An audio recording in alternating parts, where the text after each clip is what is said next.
begin?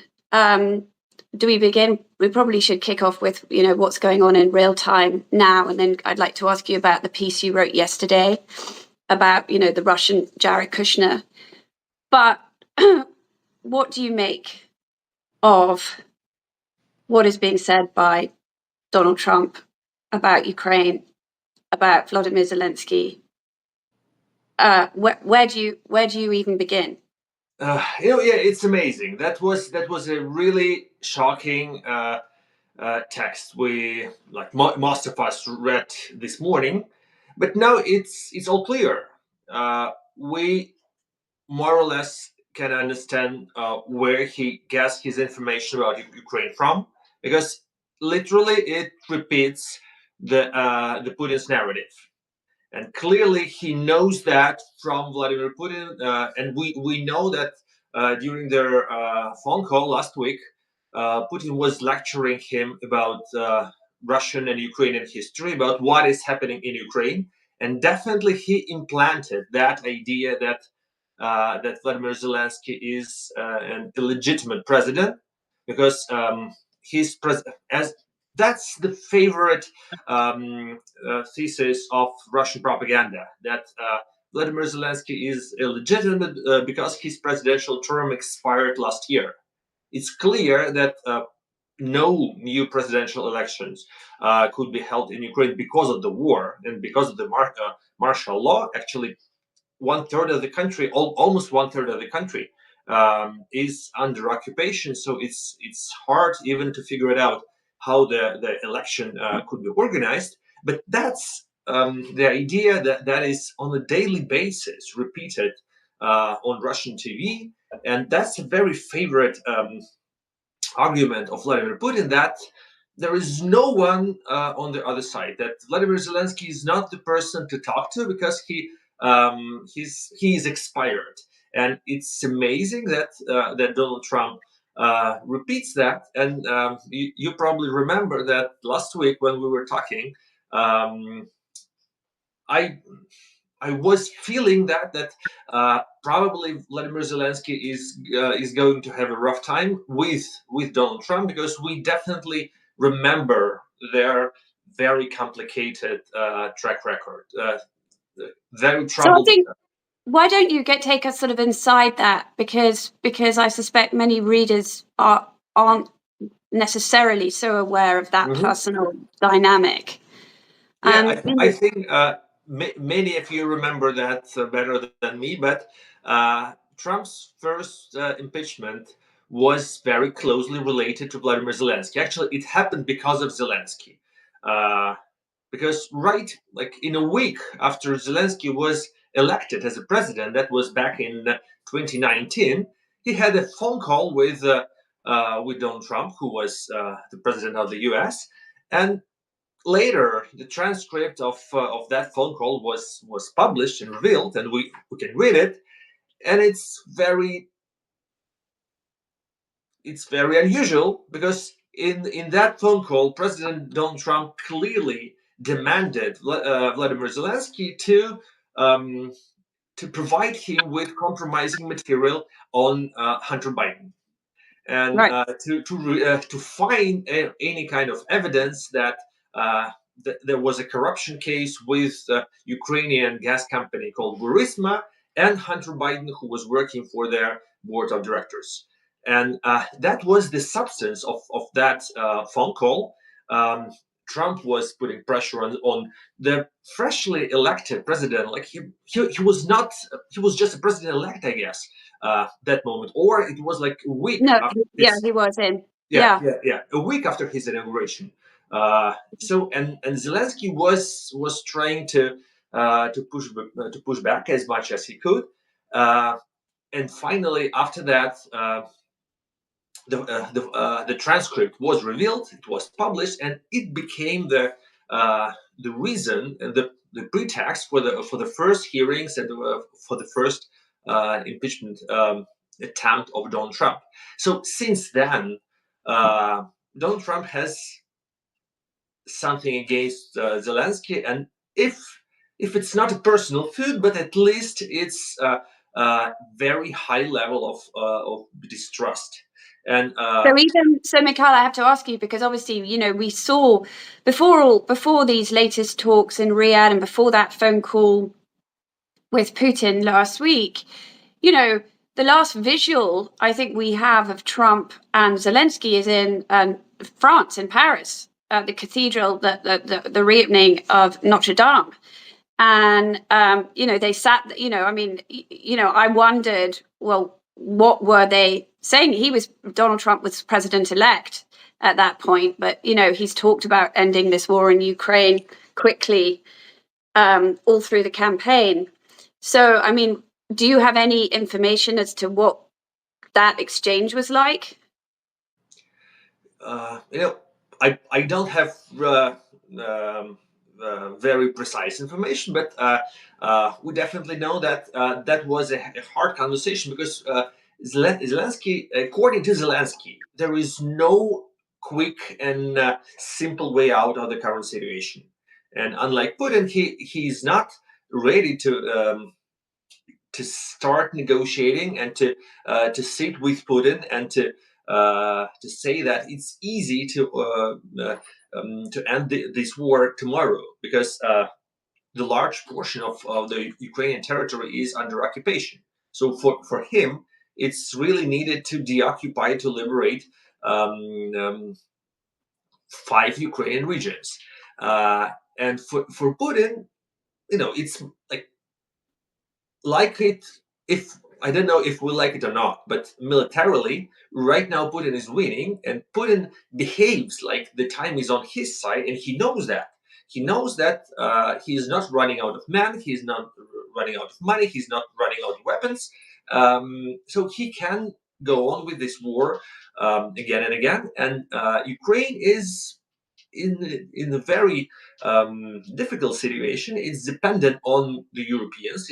It's dependent on the US. At the same time, it's losing people and it's losing the territory. So Zelensky was trying to explain Donald Trump the complexity of this situation, and the idea that it's not that simple to end this war, just demanding both sides to stop. But from Putin's side, it's much better.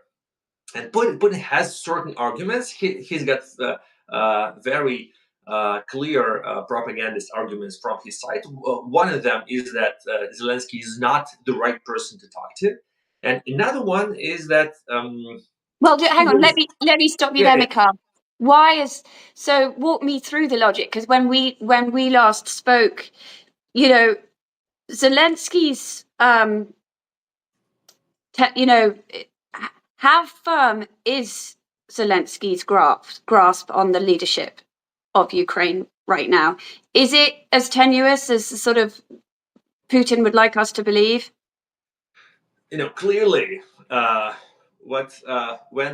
when Donald Trump says that Zelensky's approval rating is 4%, that's a great boost for Zelensky, because I guess that tomorrow his approval ratings is going to be, if not 94%, but like 74.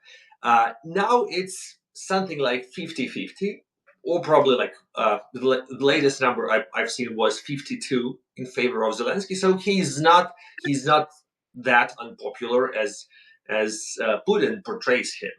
But at the same time, yes, definitely, he's not that kind of undisputed leader of the nation as he used to be 4 years ago. Yes, 3 years ago, I mean. 3 years ago, he was the hero. He was the only person who saved the nation, not retreating, not hiding, and staying in Kiev. It's very, it has been a very complicated period of time. And for example, during the last years, there was a lot of talk about corruption in Ukrainian top bureaucracy.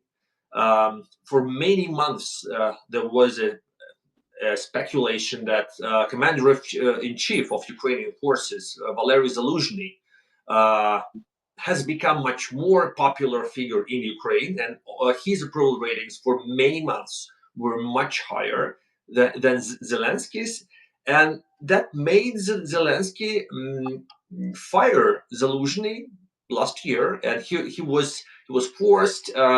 He was appointed the ambassador to the United Kingdom. Right. So now he's kind of in exile, remaining probably the most popular politician in Ukraine, and that doesn't mean that Zelensky is not um, the president. He's not the real leader of Ukrainians, and I think that we recently saw what kind of reaction could be sparked by Donald Trump's rhetorics. Like, it happened in Canada, it happened in Greenland. Um, I'm sure it's going to happen in Ukraine. So that kind of aggressive and unfair accusation would definitely unify Ukrainians behind Zelensky, not weaken him. And what would you say, just playing devil's advocate for a moment, to the idea? I mean, there are people around the new sort of Trump foreign policy State Department who say, well, hang on, we're not going by the old rules of engagement because they didn't work. And what we're doing here, yes, we understand that the Europeans are up in arms, Zelensky's up in arms, but we're doing this because we've got to start off a negotiation somewhere. And so what would you say back to that? I mean, the argument they would make for doing the meeting in Riyadh is, well, we've got to kick this off somehow, but without the Ukrainians. I want to be realistic as well. So, with all my support of Ukraine and all my personal sympathy to President Zelensky, I really think that negotiations and ceasefire and truce is better than the war, even though, unlike Donald Trump and his administration, I do not believe that for President Putin that's the way towards the peace. I strongly believe that for Putin, this war is not going to be over with the negotiations and even with the peace treaty. He's got the ultimate goal to control Ukraine. He's still, for him, that would be a pause. But given the situation we're in right now, knowing the tragedy that is happening in Ukraine, I'm not Ukrainian politician, so it's easier for me to say that I would, watching that, prefer a pause, knowing that it's a pause, and to have all those negotiations instead of the war. At the same time, it seems to me that the way how Donald Trump sees that negotiation is like that's exactly that exactly fits the expectation of Vladimir Putin, because for Putin this is not the war against Ukraine, this is the war against the West, and Right. in the end of this war he doesn't want to sit next to Zelensky and to negotiate with him. He wants to negotiate with Trump, and that list of his demands is much more complicated than just his demands from Ukraine. He wants a lot from NATO. He wants a lot from the US. That's a much broader list. He wants guarantees that Ukraine and Georgia and other former Soviet republics would never be accepted to NATO. He wants sanctions lifted. So it's he wants to feel himself as that's a very popular phrase in Kremlin, to be the stakeholder of the world, along with American leader and Chinese chairman. So This is what you told me. You mentioned to me that you think, based on and all the people around Putin, and that what he really wants is a sort of Yalta 2.0 scenario. That's true. We see that with Chinese participation in that trio. It's not that easy. That the relationships between Trump administration and China are much worse than he's dealing with Russia. But the beginning of that dialogue between U.S. and Russia, and even more that Putinist version of Trump's rhetorics tell us that there is a very high level of mutual understanding between them, and now we know why, because I think that the back channel they have is the perfect way of communication. Both of them have their own Jared Kushner's. That well, They that's so connect them. that is so fascinating when I read this piece. So, for the sake of readers who haven't read this piece, will you just sort of walk us through? How do you pronounce Kirill Dmitriev? How do you say his name? Yeah. That's the name of the person who is Russian equivalent of Jared Kushner. Yeah. And apparently, and I have to say, and this seems to me to have been completely buried in the news, Mikhail, that this whole everything that's been taking place in Riyadh was in fact cooked up by Jared Kushner and Krill. That everything was set in motion. It seems Tell like us that. about Yeah. this. It explains everything, because for many years there was no effective back channel of communication, or any channel of communication between Moscow and Washington. Bill Burns, former CIA chief, was the person who was probably the most effective in his contacts with Russians during the last years of Biden administration. But now with Biden's administration gone, obviously that there is no person in the administration uh, who knows Russia, who has any kind of experience. But there is a very interesting connection. Jared Kushner and the person who is known to be the best friend of Putin's younger daughter. He is not Putin's son-in-law, but he is the husband of the best friend of Putin's daughter, and obviously he could be called Putin's wallet, because he runs state-owned Russian investment bank. What is state-owned investment bank? That's the wallet of the president and his daughter. If the person who is running the uh, Russian state-owned investment bank happens to be the closest friend of Putin's daughter, that means that he is his wallet, her wallet. He is more than a family member. He is a very dear young friend of the family. Um, Right. and then we know that the main place of expertise for this person, for Kirill Dmitriev, is Saudi Arabia, because definitely Russian state-owned investment fund cannot work freely in the West, but it's very active in Saudi Arabia. And it's clear that he has a very long track record of mutual projects, connections with Jared Kushner, who is very active in Saudi Arabia as well.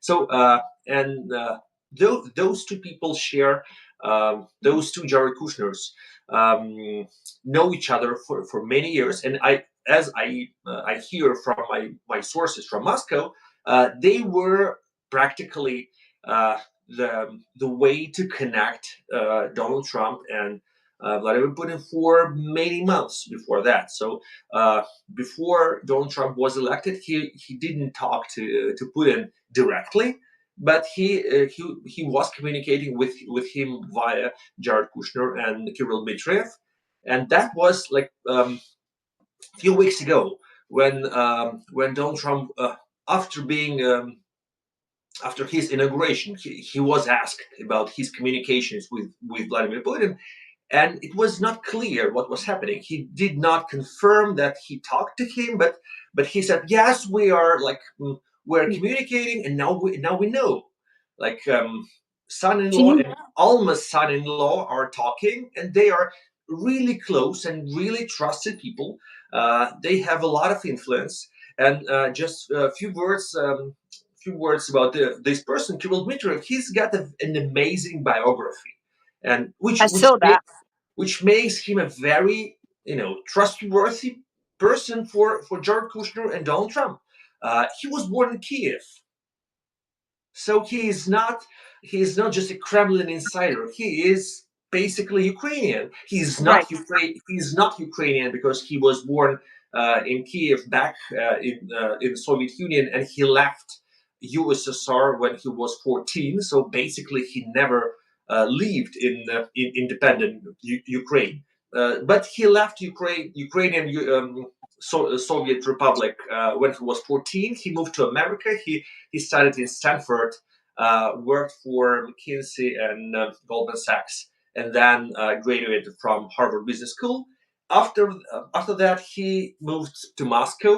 He was working with Ukrainian clients and got to know Putin's younger daughter, and that was the real beginning of his career. He made his wife closest friend of Putin's daughter.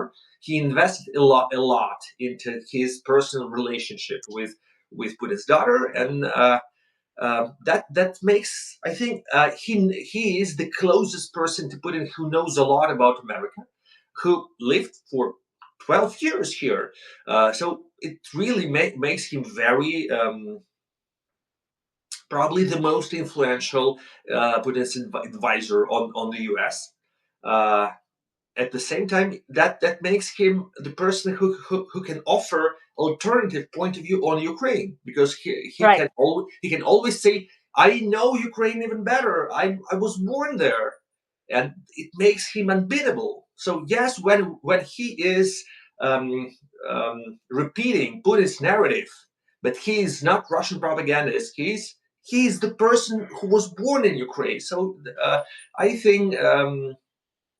I hear They you. they have the reason to believe it. Do you have any idea? I mean, one of the things that I wrote about when Jared Kushner's deal, real estate deal in the Balkans, um, was announced was that obviously there's a huge amount of dark money behind that. And, the idea that there wouldn't be ties to Putin in that seems to me that would be remarkable. But do you have any reporting I on that? If there's I any, think it's too early to right, speculate on that. I don't have any real information about that. right. But let me ask you, but I mean, after all, when Donald Trump negotiates, it's usually to do with money. Even in foreign affairs, it's also to do with what he's going to get out of it. So how do you see this playing out?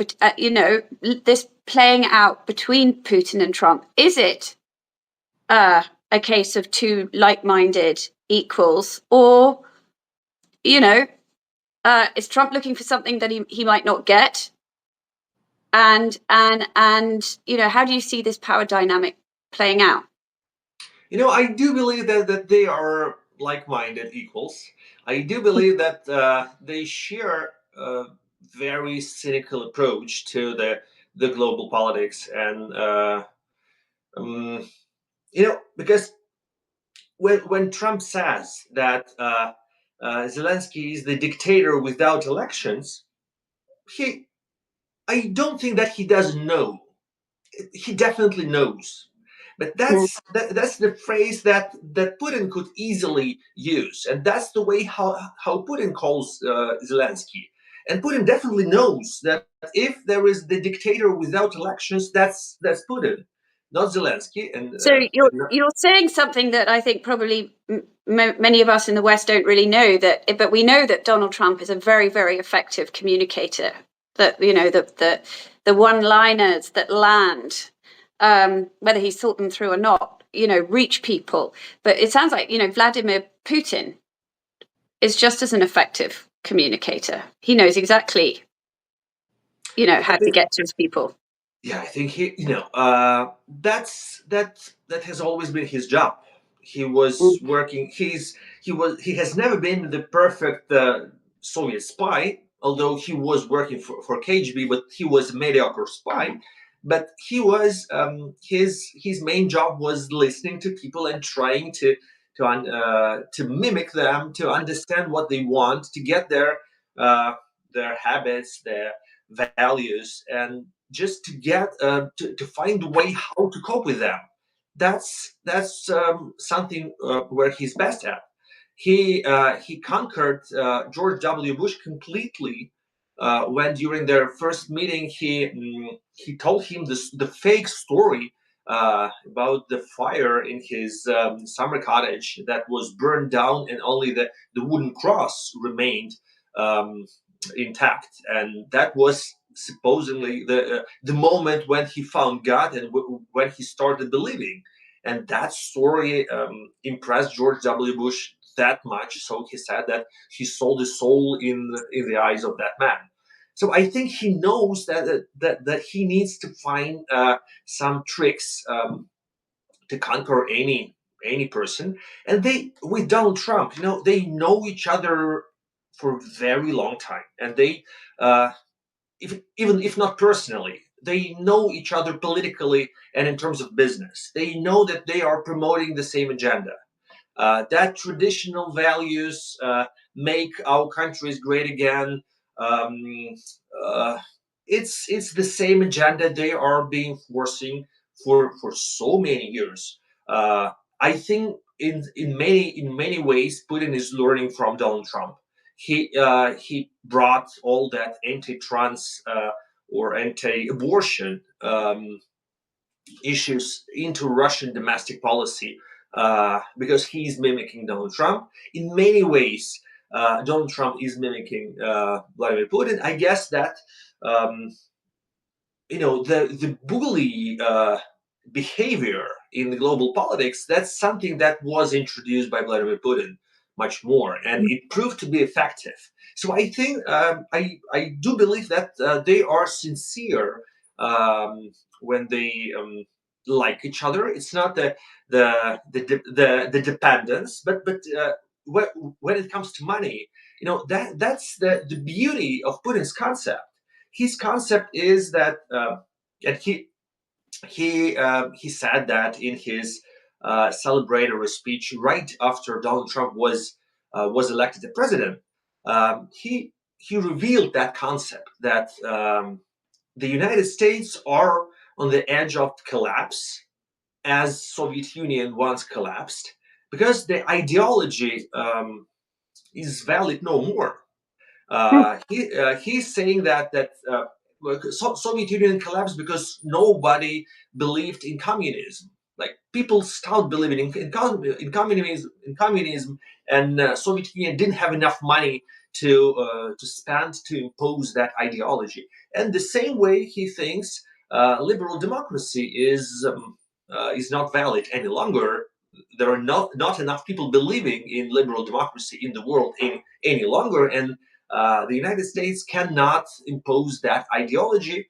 And I think that's the same Yeah. concept that Donald Trump could repeat. And according to Vladimir Putin, the capitalist world must in the 20th century in Soviet Union, the reformists used to appeal for the socialism with human face. So now Vladimir Putin doesn't want capitalism with human face. He wants brutal capitalism without values, without liberal democracy, without human rights, and he thinks that that's the most easy and um, simple way to make business with other countries. That's the way how it should be. And I Right. guess if So if where he's where trying if he's trying to convince Donald Trump, it's gonna be easy. so where I mean, what are your sources in Ukraine suggesting? Where does this? I mean, a cynic would say, listening to all this, there's not much wiggle room for Zelensky. I mean, what's his play at this point? I definitely see that it's hard, and I think that they really have the dilemma. what to do next, because the obvious if so the worst in all that construction is the humiliation, because yesterday we saw the plan that was kind of leaked from the negotiators in Riyadh, that there are three steps of the possible peace process between Russia and Ukraine, and the presidential election in Ukraine should happen before the final peace. And I don't think that that's the real demand of Vladimir Putin, because uh, he wants to get rid of Zelensky.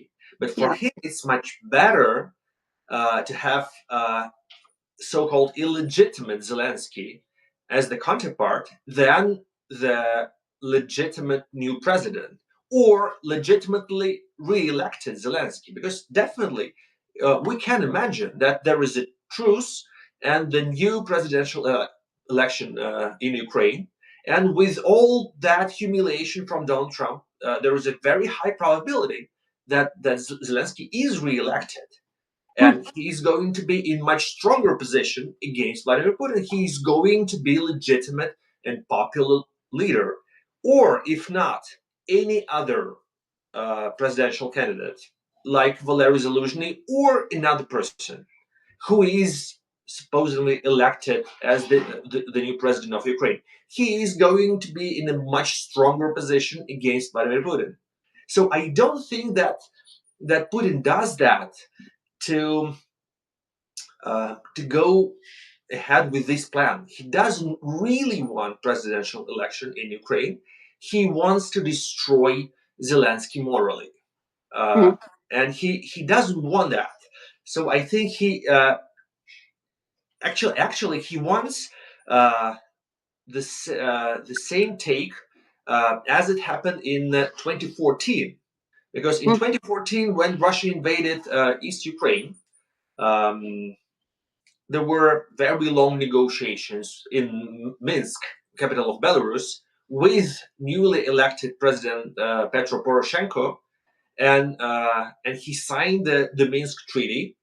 And after that, Zelensky came, and Zelensky was trying to get rid of all those conditions, because he was not responsible for all those bad conditions signed by his predecessor. So for Putin, it's really comfortable to put pressure on a weaker Ukrainian president. So he wants Zelensky to stay. Right. uh,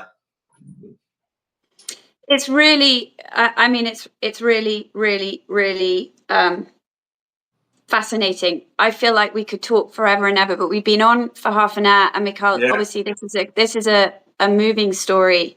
So hopefully we can keep talking as events unfold. And please yeah. keep reporting, because Sure. this Thank you. is really riveting stuff.